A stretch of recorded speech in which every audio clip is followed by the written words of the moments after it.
right. Thank you. Thank you so much. Thank you, President Reif. Thank you, class of 1966. That was alarming, walking along and seeing 66 and then somebody saying, oh, it's their 50th. I almost had a heart attack. Time flies. And mostly thank you to the class of 2016.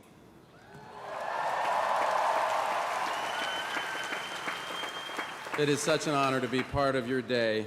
It's an honor to be here with you, with your friends, your professors, and your parents. But let's be honest, this is an honor I didn't really earn. I'm just going to put that out there. I mean, I've seen the list of previous commencement speakers, Nobel Prize winners, the UN Secretary General, President of the World Bank, President of the United States. And who did you get? The guy who did the voice for a cartoon horse. If you're wondering which cartoon horse, that's Spirit, Stallion of the Cimarron, a movie some of you might have grown up watching. It's definitely one of my best performances as a cartoon horse. Well, look, I don't even have a college degree. As you might have heard, I went to Harvard. I just didn't graduate from Harvard. I got pretty close, but I started to get movie roles, and I didn't finish all my courses. But I put on a cap and gown, and I walked with my class. My mom and dad and brother were there and everything. I just never got an actual degree. You could say I kind of fake graduated. So you can imagine how excited I was when President Reif called to invite me to speak at the MIT commencement. And then you can imagine how sorry I was to learn that the MIT commencement speaker does not get to go home with a degree. So yes, for the second time in my life, I am fake graduating from a college in my hometown. And my mom and my dad and my brother are here again. And this time I brought my wife and my 4 kids. So welcome, kids, to your dad's second fake graduation. You must be so proud. So as I said, my mom is here. She's a professor, so she knows the value of an MIT degree. She also knows that I couldn't have gotten in here. I mean, Harvard, you know, barely. Or a safety school like Yale. Look, I'm not running for any kind of office. I can say pretty much whatever I want up here. No, I couldn't have gotten in here, but I did grow up here. I grew up in the neighborhood, in the shadow of this imposing place. My brother Kyle and I and my friend Ben Affleck, brilliant guy, good guy, never really amounted to much. We all grew up right here in Central Square, children of this sometimes rocky marriage between this city and its great institutions. To us, MIT was kind of like the man, this big, impressive, impersonal force. At least that was our provincial, knee-jerk teenage reaction, anyway. And then Ben and I shot a movie here. And one of the scenes in Good Will Hunting was based on something that actually happened to my brother, Kyle. He was visiting a physicist that we knew at MIT, and he was walking down the infinite corridor. He saw those blackboards that line the halls. And so my brother, who's an artist, picked up some chalk and wrote an incredibly elaborate, totally fake version of an equation. And it was so cool and completely insane that no one erased it for months. This is a true story. Anyway, Kyle came back and he said, you guys, listen to this. They've got blackboards running down the hall because these kids are so smart. They just need to, you know, drop everything and solve problems. And it was then we knew for sure we could never have gotten in. But like I said, we later made a movie here which did not go unnoticed on campus. In fact, I'd like to read you some actual lines, some selected passages from the review of Good Will Hunting in the MIT school paper. If you haven't seen it, Will was me and Sean is played by the late Robin Williams, a man I miss a hell of a lot. So I'm quoting here. Good Will Hunting is very entertaining, but then again, any movie partially set at MIT has to be. There's more. In the end, the reviewer writes, the actual character development flies out the window. Will and Sean talk, bond, solve each other's problems, and then cry and hug each other. After said crying and hugging, the movie ends. Such feel-good pretentiousness is definitely not my mug of eggnog. Well, that kind of hurts. But don't worry, I know now better than to cry at MIT. But look, I'm happy to be here anyway. I might still be a knee-jerk teenager in key respects, but I know an amazing school when I see it. We're lucky to have MIT in Boston, and we're lucky it draws the people that it does, people like you from around the world. I mean, you're working on some crazy stuff in these buildings, stuff that would freak me out if I actually understood it. Theories, models, paradigm shifts. I'm going to tell you about one that's been on my mind. Simulation theory. Most of you probably heard of this. Maybe you even took a class with Max Tegmark. But for the uninitiated, there's a philosopher named Nick Bostrom at Oxford, and he's postulated if there's a truly advanced form of intelligence out there in the universe, it's probably advanced enough to run simulations of entire worlds, maybe trillions of them, maybe even our own. So the basic idea, as I understand it, is that we could be living in a massive simulation run by a far smarter civilization, like a giant computer game, and we don't even know it. And here's the thing. A lot of physicists, a lot of cosmologists, they won't rule it out.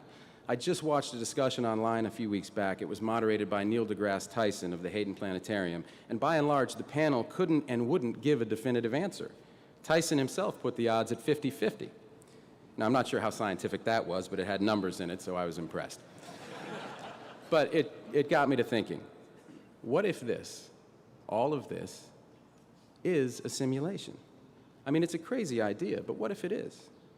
And if there are multiple simulations, how come we have to be in the one where Donald Trump becomes the Republican nominee for president?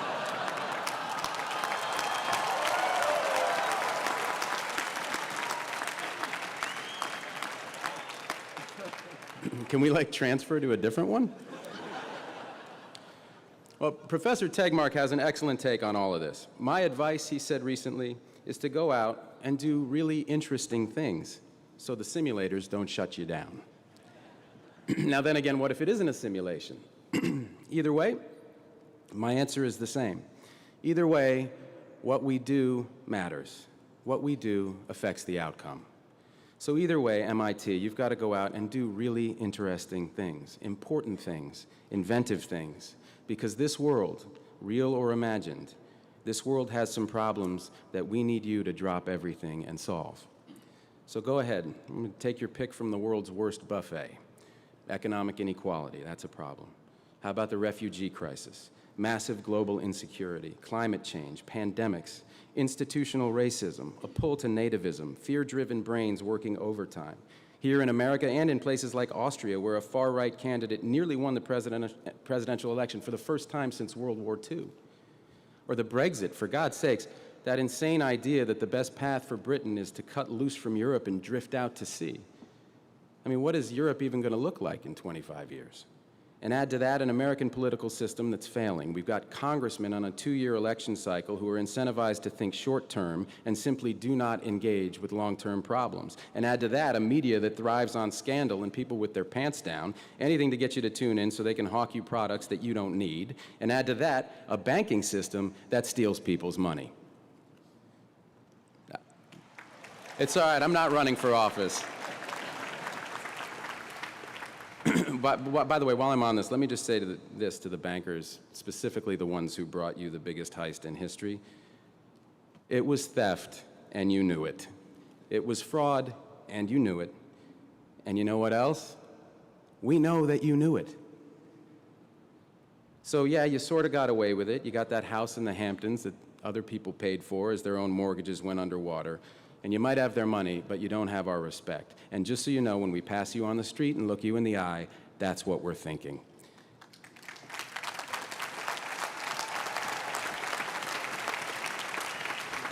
And I don't know if justice is coming for you in this life or the next, but if justice does come for you in this life, her name will be Elizabeth Warren. All right, so before my little banking digression, I rattled off a bunch of big problems, and a natural response is to tune out and turn away. But before you step out into our big, troubled world, I want to pass along a piece of advice that Bill Clinton offered me a little over a decade ago. Actually, when he said it, it felt less like advice and more like a direct order. What he said was, turn toward the problems you see.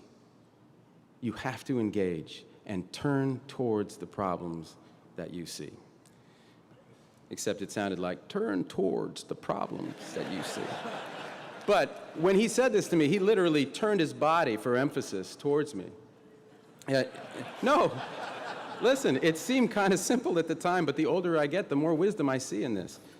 That is what I want to urge you to do today, to turn towards the problems that you see and engage with them. Walk right up to them, look them in the eye, and then look yourself in the eye and decide what you're going to do about them. Now, in my experience, there is just no substitute for actually going and seeing these things. I owe this insight, like many others, to my mom. When I was a teenager, Mom thought it was important for us to see the world outside of Boston. And I don't just mean Framingham. She took us to places like Guatemala, where we saw extreme poverty up close, and it changed my whole frame of reference. And I think it was that same impulse that took my brother and me to Zambia in 2006 as part of the One campaign, the organization that Bono founded to fight desperate and what he calls stupid poverty and preventable disease in the developing world. And on that trip, in a small community, I met this girl, and I walked with her to a nearby bore well where she could get clean water. She'd just come home from school, and I knew the reason that she was able to go to school at all was clean water. Namely, the fact that it was available nearby, so she didn't have to walk miles back and forth all day to get water for her family like so many girls and women do around the world. So I asked her if she wanted to stay in her village when she grew up, and she smiled and said, no, I want to go to Lusaka and become a nurse. So clean water, something as basic as that, had given this child a chance to dream. And as I learned more about water and sanitation, I was floored by the extent to which it undergirds all these problems of extreme poverty. The fate of entire communities, economies, countries is caught up in that glass of water, something the rest of us get to take for granted. People at One told me that water is the least sexy and cool aspect of the effort to fight extreme poverty. And water goes hand in hand with sanitation, so if you think water isn't sexy, you should try to get into the shit business. But I was hooked already. The enormity of it, the complexity of the issue, it just hooked me. And getting out in the world and meeting people like this little girl is what put me on the path to starting Water.org with a brilliant civil engineer named Gary White. And for Gary and me, seeing the world and its problems, its possibilities, heightened our disbelief that so many people, millions, 660 million in fact, can't get a safe, clean drink of water or a clean private place to go to the bathroom. There are more people with a cell phone than access to a toilet on our planet. And this heightened our determination to do something about it. Now, you see some tough things out there, but you also see life-changing joy, and it all changes you. There was a refugee crisis back in '09 that I read about in this amazing article in the New York Times. People were streaming across the border of Zimbabwe to a little town in northern South Africa called Messina. Well, I was working in South Africa at the time, so I went up to Messina to see for myself what was going on. I spent a day speaking with women who had made this perilous journey across the Limpopo River, dodging bandits on one side, crocodiles in the river, bandits on the other. Every woman that I spoke to that day had been raped. Every single one, on one side of the river or both. And at the end of my time there, I met a woman who was so positive, she was so joyful. She had just been given her papers, so she'd been granted political asylum in South Africa. And in the midst of this joyful conversation, I mustered up my courage and I said, "Ma'am, do you mind my asking, were you assaulted on your journey to South Africa?" And she replied, still smiling, "Oh yes, I was raped, but I have my papers now, and those bastards didn't get my dignity."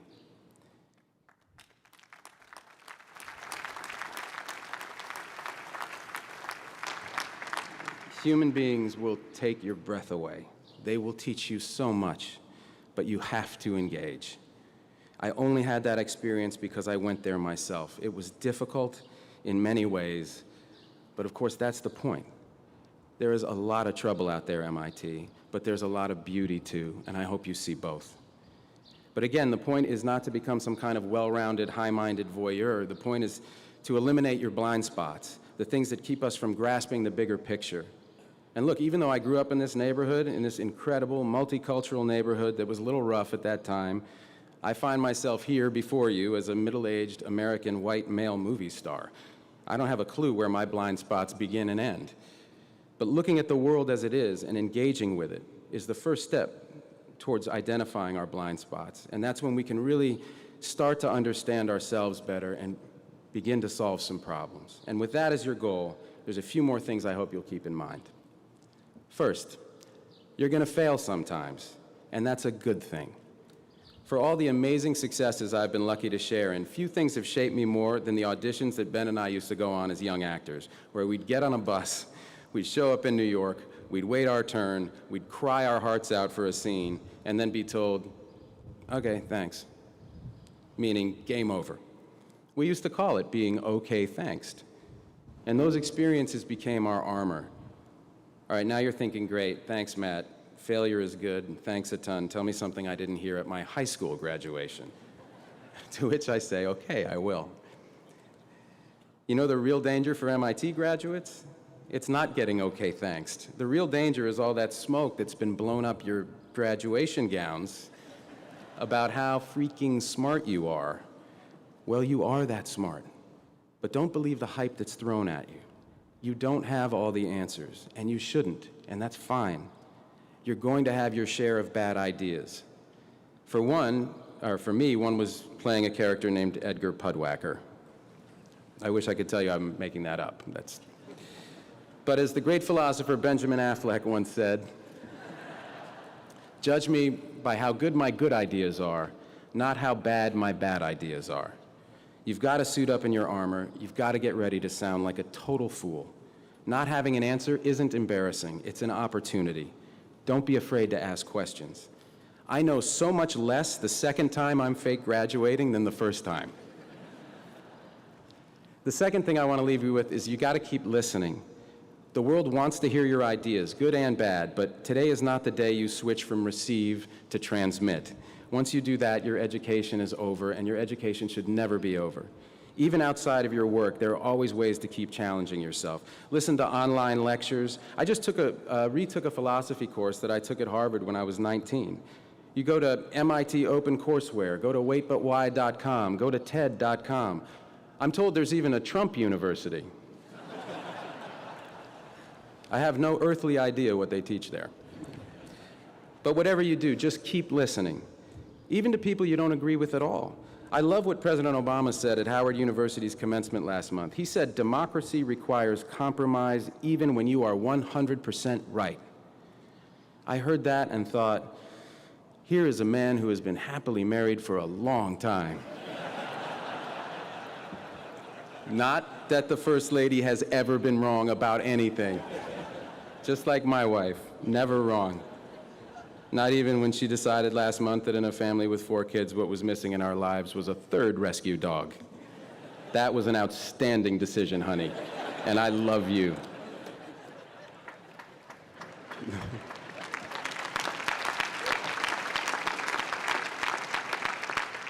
The third and last thought I want to leave you with is that not every problem has a high-tech solution. Now, if anybody has the right to think we can pretty much tech support the world's problems into submission, it's you. Think of the innovations that got their start at MIT or by MIT alums. The World Wide Web, nuclear fission, condensed soup. That's true, you should be very proud of that. But the truth is, we can't science the you-know-what out of every problem. There is not always an app for that. I mean, take water again as an example. People are always looking at some scientific quick fix for the problem of dirty and disease-ridden water, a pill you put in a glass, a filter, etc. But there's no magic bullet. The problem's just too complex. Yes, there is definitely, absolutely a role for science. There's incredible advances being made in clean water technology. Companies and universities are getting in on the game, and I'm glad to know that professors like Susan Murcott at D-Lab are focusing on water and sanitation. But as I'm sure she'd agree, science alone can't solve this problem.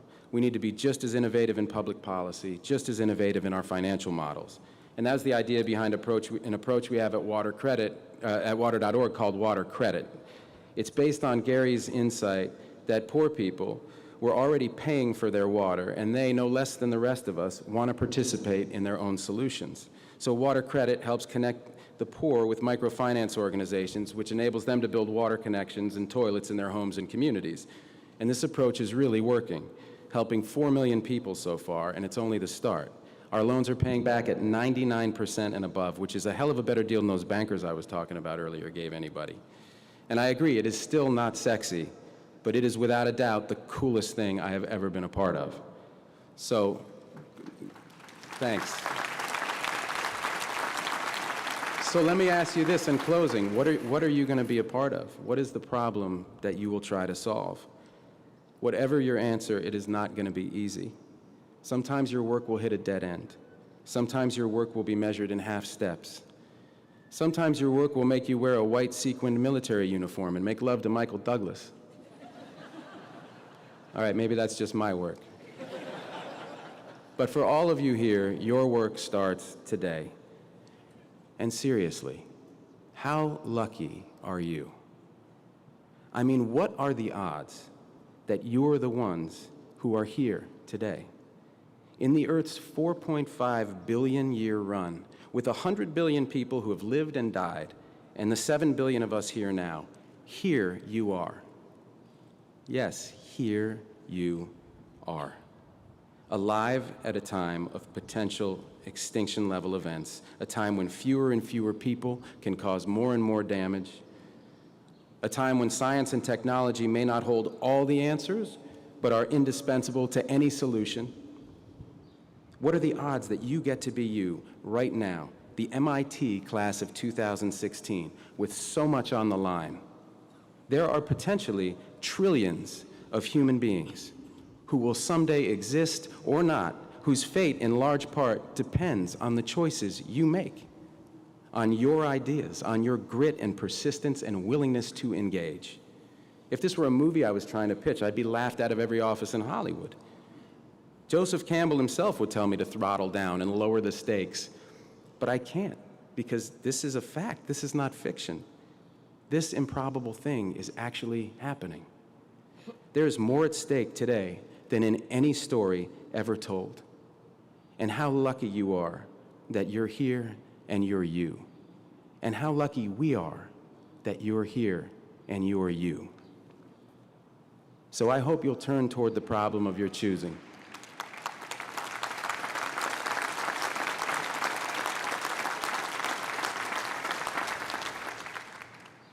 I hope you'll turn toward the problem of your choosing. I hope you'll drop everything, and I hope you'll solve it. This is your life, class of 2016. This is your moment, and it is all down to you. Ready, player one, your game begins now. Thank you. Congratulations.